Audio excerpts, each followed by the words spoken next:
guys, I will continue Fatima Salah's part. Okay, so the fifth challenge is negotiations in relationship may never end. Okay, so if we are in a game or simulation, there is defined end. However, in relationship, negotiations are never over.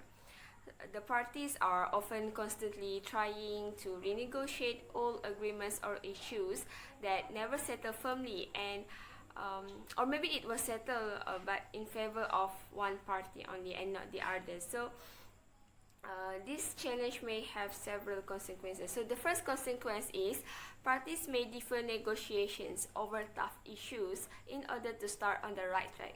Okay, so let me give you an example. I think this is the easiest example maybe. Okay, so imagine a married couple,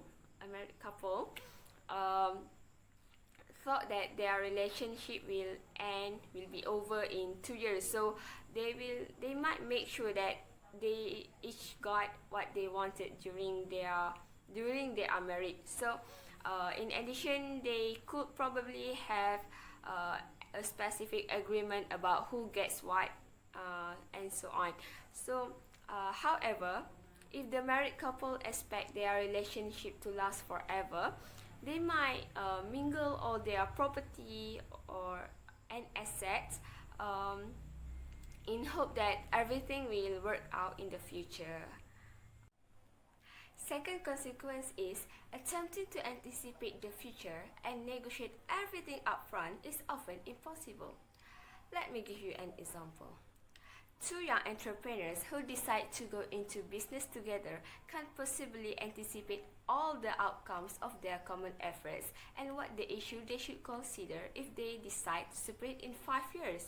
So, at best, all they could do is pledge to communicate to each other and discuss about the problem as they arise. The last consequence is issues on which parties truly disagree may never go away. As we suggested earlier, some relationship may never end. For example, two roommates who have different standards of cleanliness may never settle the question of whose preference is going to govern the living arrangements in their room. One is neat, the other is messy. The messy one will always be disposed to leave things out and around, while the clean one will always be bothered by things left strewn about. As long as they live together, the issue may confront them. The agreements about the cleanliness may regularly get broken, even though they may go through a range of different possible solutions as they try to accommodate to each other's preferences and habits. Okay, let's move on to other challenge. So the sixth challenge is, in many negotiations, the other person is the focal problem. A well-known perspective theory of integrative negotiation teaches us that in order to be effective, one must separate the person from the problem. But what if the other person is the focal problem? Back to earlier example, when we combine people with major differences in values or preferred lifestyle, it can lead to a fight that goes beyond a single issue negotiation. The needs person's passion of cleanliness may lead her to not see the other's messiness as a simple issue of lifestyle differences, but it can lead her to see it as intentional or maybe provocative. While the other parties are giving their efforts to separate the person from the problem, the fact that they have a huge gap of lifestyle preferences or behavior irritates the other, and this can create an uncontrollable negotiation problem for which permanent separation or relationship dissolution may be the only solution. Let me share with you some tips on how to separate the person from the problem.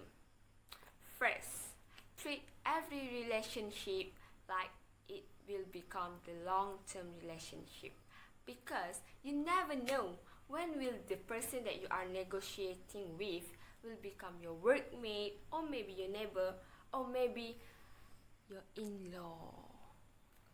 Second tip is model respectful behavior regardless on how you are being treated. If the negotiator insults you, do not do the same. Just go with the good attitude and maybe the negotiator will open their heart for you. Third, put yourself in their shoes. See them as an ally, and so you can mentally place yourself in their place. Fourth, practice be hard on the issues, not on the people. Use these insightful tips to replace your running negative mantra in your head. And you can see more in the website below. I just tell you fourth tip because I think it's more than enough. Okay, so let's move on to the last challenge. The seventh challenge is, in some negotiations, relationship preservation is the overarching negotiation goal, and parties may make concessions on substantive issues to preserve or enhance the relationship. Okay, so let me ask you a question. Have you ever been in a situation where you started a business, then you sell your product, but then your close friend come, and then you are stuck between want to give your close friend discount or you just want to sell it in the normal price. Actually, deep in your heart, you want your close friend to pay for the original price, but you just didn't have the gut to tell him or her that. So, it is the value that you put in the relationship will decide your answer. Okay, so let's move to the next part, negotiations in communal sharing relationship. Communal sharing relationship is one of the relational model theory by anthropologist Ellen Page Fisk. Communal sharing relationship is when people treat each other as equivalent and undifferentiated in terms of contributing to the community. There are many research about communal sharing relationships. These studies have shown that parties that involve in communal sharing relationships are more cooperative and empathetic, focus on both outcomes, more sharing information and less coercion, more compromise and problem-solving strategies for resolving the conflicts, and perform better on making decisions and also in motor tasks.